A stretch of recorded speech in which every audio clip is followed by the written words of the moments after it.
Hello, folks. Welcome back to the podcast. AEW 2 in Love here, your host. Let's talk Smackdown and let's talk Collision. So, I mentioned hopefully my AEW Dynamite review is finally out by time this, or at least before this upload, because I don't know why.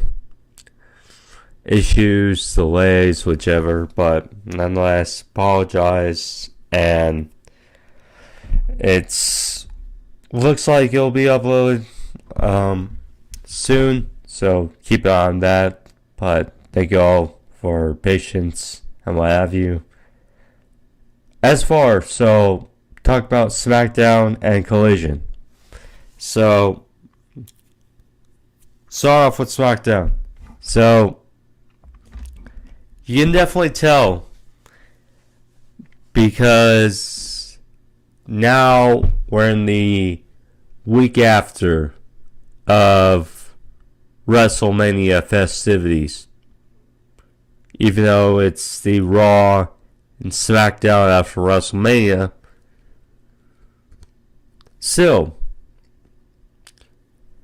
you get the nature of.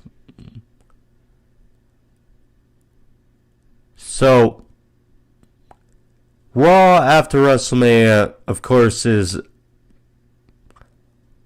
a sight in of itself because of usually surprises and stuff happens on Raw after WrestleMania. At least in the past. That's how it was built up. But for those who watch Raw, could tell that, yeah, definitely feels like we're in a different sort of era. And we also saw it on Smackdown. It's like for Raw, it's like, so Damian Priest is the new World Heavyweight Champion.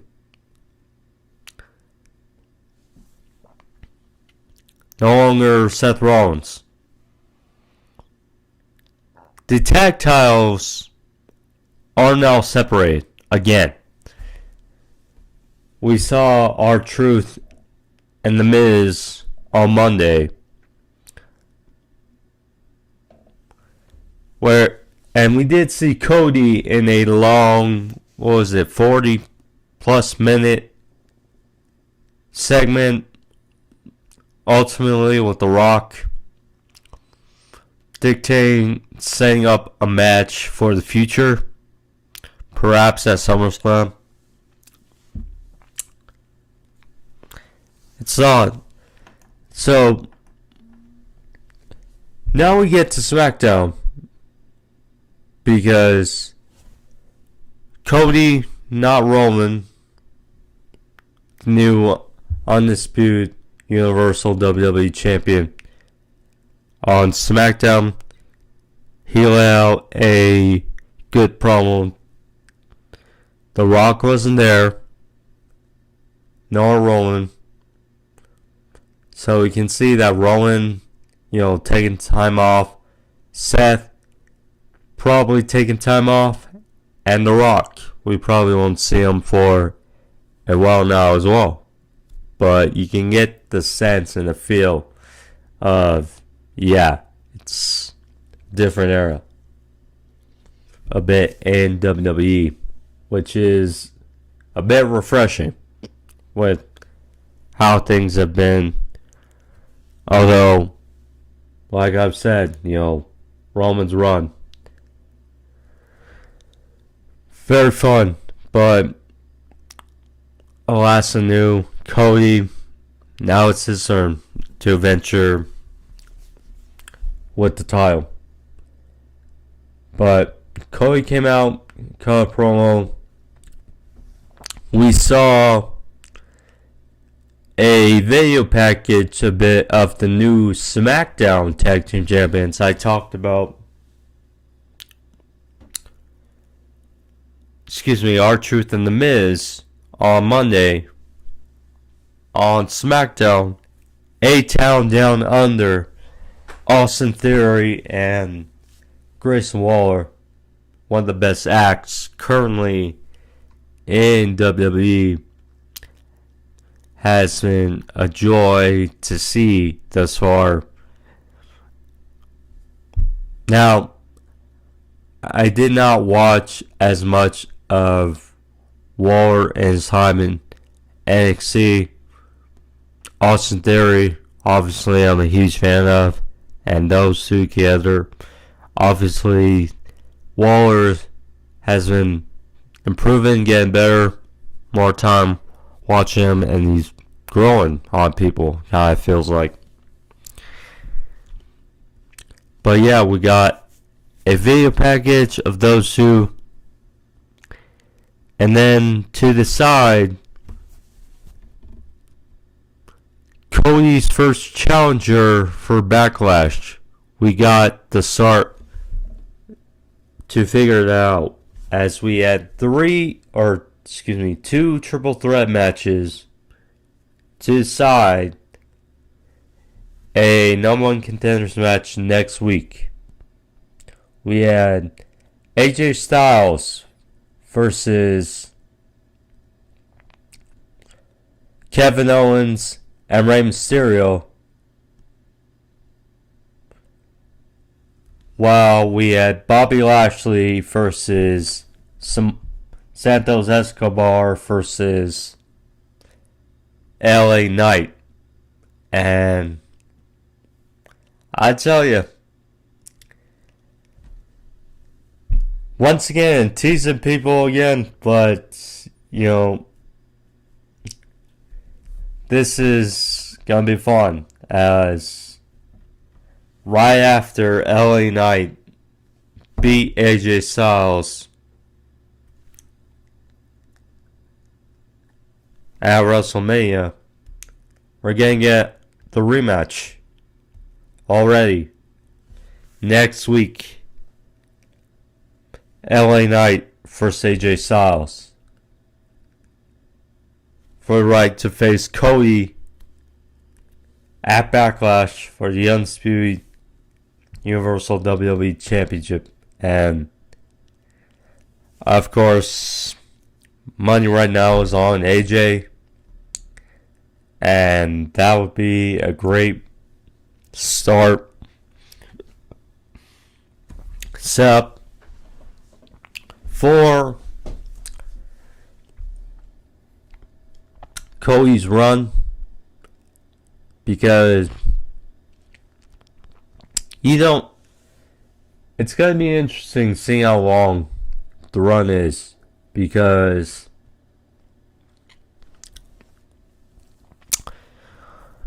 with The Rock and them teasing a match, we already knew with the story and culminating at WrestleMania that it's going to be a lengthy run. The other thing now is, with Gunther losing the Intercontinental title to Sammy, it's a wonder now to see, because for all intents and purposes, Gunther should be the guy to take the title off of Cody. I think we've been preaching that, or just anybody could tell or want to preach that for a while. But that's the way it kind of should be, where Gunther takes style off of Cody. The only thing is when and how. I mean, to be able to keep Gunther that strong in the meantime, to, take the title off of Cody. But yeah, AJ Styles, LA Knight, that's going to be fun. Certainly for next week. Certainly so to see. Logan Paul, after a triumphant victory, retaining his United States title at WrestleMania against Randy Orton and Kevin Owens, he had a quick video. I think it was probably like video thing he shot from his phone or something. But nonetheless, Logan Paul, hey, continues to be entertaining and continues to be, very good in the ring for WWE, and suddenly we can't wait until he's back for WWE for the United States Championship, and we can tell LA Knights has to be a guy that is on the radar to take the title front and center off of him. Bayley, she had a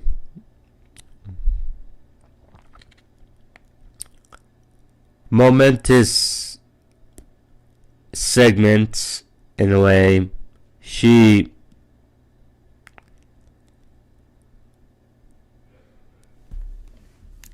was out there, got a moment to celebrate and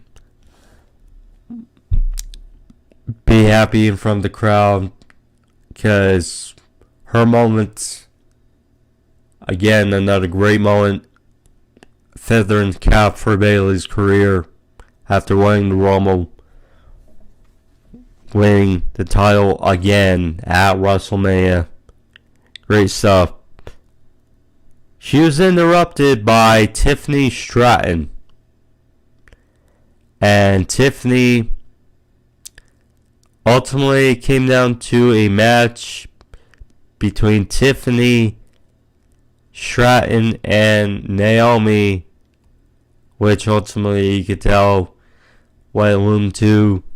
And that was a match to determine Bayley's first challenger for a strap, and which Naomi won.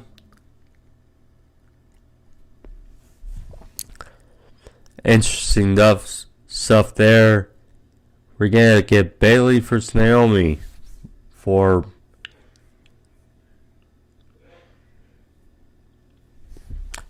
Bayley's first challenge. That's unique, certainly unique.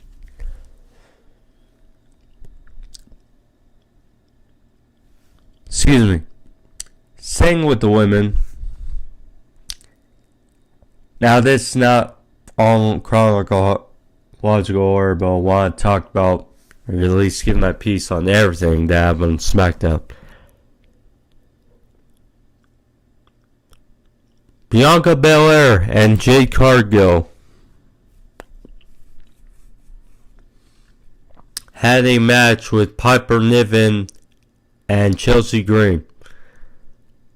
I will say Chelsea Green's entrance is not as funny as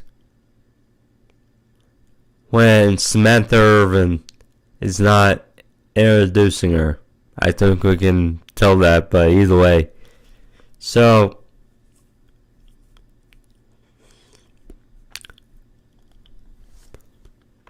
once again, Chelsea Green got squashed on Monday by Jade Cargill. And then, here we go on Smackdown. Jade Cargill chimes in, does a couple moves, and gets win for her team. See,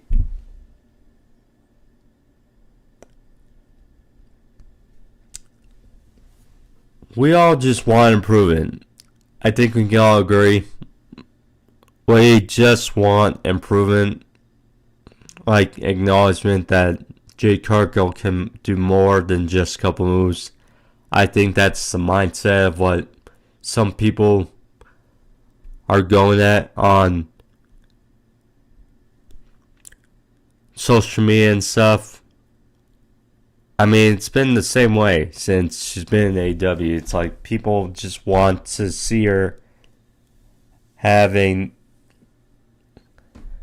They're not asking for like a 4 or 5-star classic. They're just asking for a match that, shows that she can work a longer style match. And be able to see it on a consistent basis.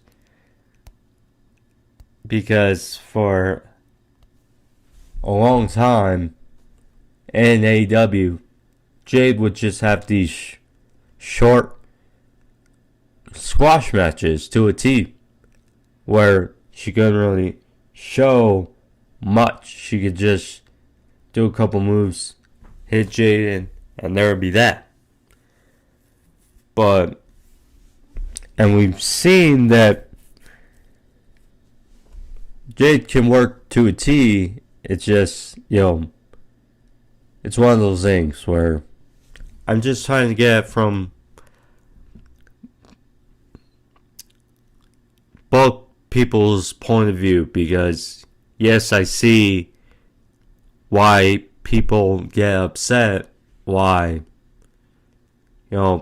people are asking, see if Jade can perform at a better level,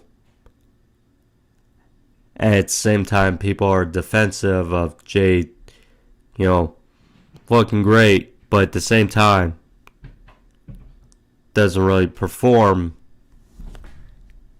to a T in a way. But that's my cup of tea. Either way, they got the win. Jade once again looks great. That's star power.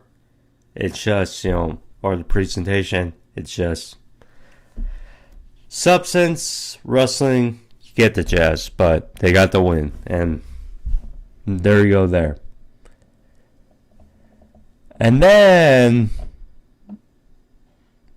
for interesting, so we got Paul Heyman, Jimmy Uso, and Solo Sikoa. They're out there representing the bloodline. And this was a very unique segment to a T. So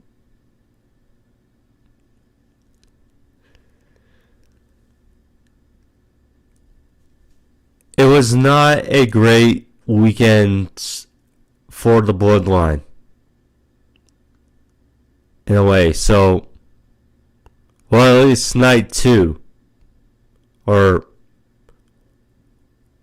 no, wait. Yeah, Jimmy and Jay was on night 1. So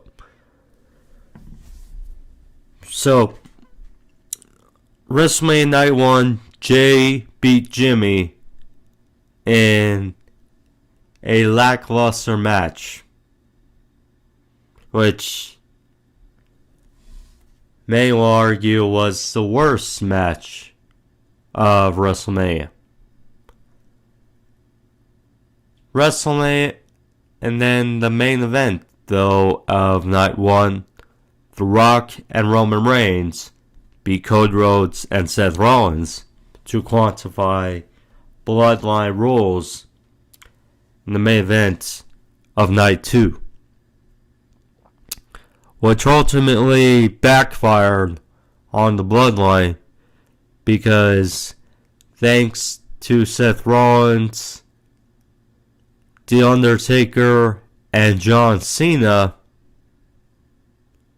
Cody Rhodes was able to finish his story against Roman Reigns and capture the undisputed WWE Universal There's so many words.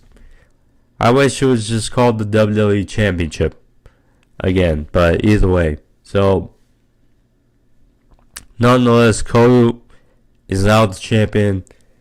Paul Heyman praised him for his feats and accomplishment. However, Solo was not too pleased. And he said losing and winning have consequences. And consequences deserve change. So, at first he looked at Paul Heyman in a very non-pleasant way, and I think people were speculating that he would strike Heyman. That was not the case. He went past Heyman. And then he stared at Jimmy, and then Jimmy was, conflicted. But then Solo hugged his brother and told him numerous times that he loved him. He loved him. And so Jimmy's like, smiling, giggling, like everything's cool. So Solo told him that he loved him again, and Jimmy stuck out his hand, and Solo is back turned. Then all of a sudden we see a hooded figure, because they're always hooded.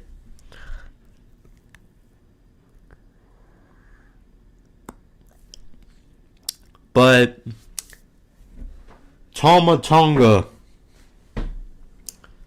Yes, Tama Tonga for so many years in New Japan Pro Wrestling. Former member of the Bullet Club. Former member of the Gorillas of Destiny. Yes, that Tama Tonga. The one who we saw, taunt Roman Reigns a couple times in New Japan. He is now here. There was speculation about his contract being up in New Japan. Who he would go to. There was speculation of him, the bloodline. And we found our answer. As he assaulted Jimmy Uso. And with the help of Solo, it appears, to the confliction of Paul Heyman, Tama Tonga is perhaps a member of the bloodline or some dissension in the bloodline. We'll see, because Solo wanted Heyman to raise his finger and point it to the sky, and Heyman was perplexed on what he saw. And later in a segment, we saw Heyman come out of the locker room, ask how Jimmy's doing, and Heyman just looked distraught, and Tama Tonga got in Heyman's face and basically said, by orders of the tribal chief. And Heyman was confused. Solo then chimed in, looked at his taped up thumb, and then smirked and left. Heyman was just like, what the hell does that mean? We saw Braun Breaker. Braun Breaker is now, I think, official now as Smackdown, as is determined at Stand and Deliver, NXT stand deliver that Braun Breaker and Baron Corbin are no longer the NXT Tag Team Champions. So, it's official, and it appears Braun Breaker is now officially a part of Smackdown. It sucks because he kind of just went through Cameron Grimes. And I very much like Cameron Grimes. We are very much fans of, but, it's basically he's not been doing much. And Braun Breaker, very good theme music, intensity, the son of Rick Steiner, the nephew of Scott Steiner, clearly the jetpack's going to be on him, and cleared Grimes with a spear, 1, 2, 3, and yeah, it's going to be fun to see Braun Breaker continuously on SmackDown for weeks to come. So that was SmackDown. Pretty good follow-up, and I actually think I enjoyed SmackDown more than I enjoyed Raw Monday and the Raw after WrestleMania. But yes, SmackDown certainly delivered. So, now Collision. So, Collision, I gave my thoughts on AEW Dynamite and the feelings I felt about the footage from All In, etc. Nonetheless, I thought Dynamite was at least okay, besides footage. But now Collision. So, Collision has taken much of a back seat as of recent, and Battle of the Belts was also taking place. I did not watch Battle of the Belts, but I did see a unique development. So first, talk about Collision. So House of Black got some momentum before Dynasty as they beat Darius Martin, Matt Sydal, and Action Andretti. Good stuff there. Diana Garcia got a win. Thunder Rosa did cut a very good promo, I gotta say,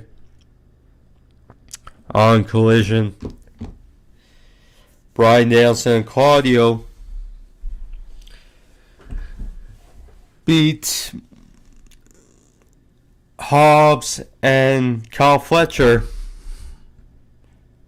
even after Don Callis cut a great promo when he slapped Hobbs and hurt his hand. That was hilarious. But an interesting development for Wednesday. So, the go-home show before Dynasty, we're going to be getting Claudio versus Will Ospreay. Claudio Castagnoli versus Will Ospreay. And I'll tell you, that is a very fun-filled looking towards match before we get into Bryan versus Ospreay at Dynasty. But that's certainly a fun match to look forward to. And so an interesting match to also look forward to at Dynasty. So, Kyle O'Reilly.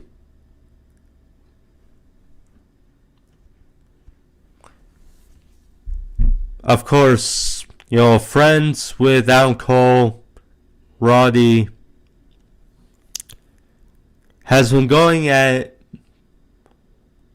by himself in his return from his neck issue for being out for 2 years. Now,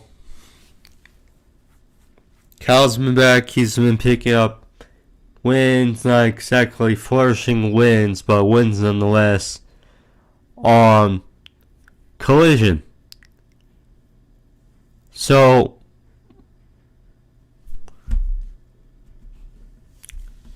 apparently Brian Keith fought Roddy at Battle of the Belts for the International Championship. Or Rocky Romero, excuse me. And Roddy won, go figure. Afterwards, as Colorado tried to interject, he was met with a big knee by Roderick Strong.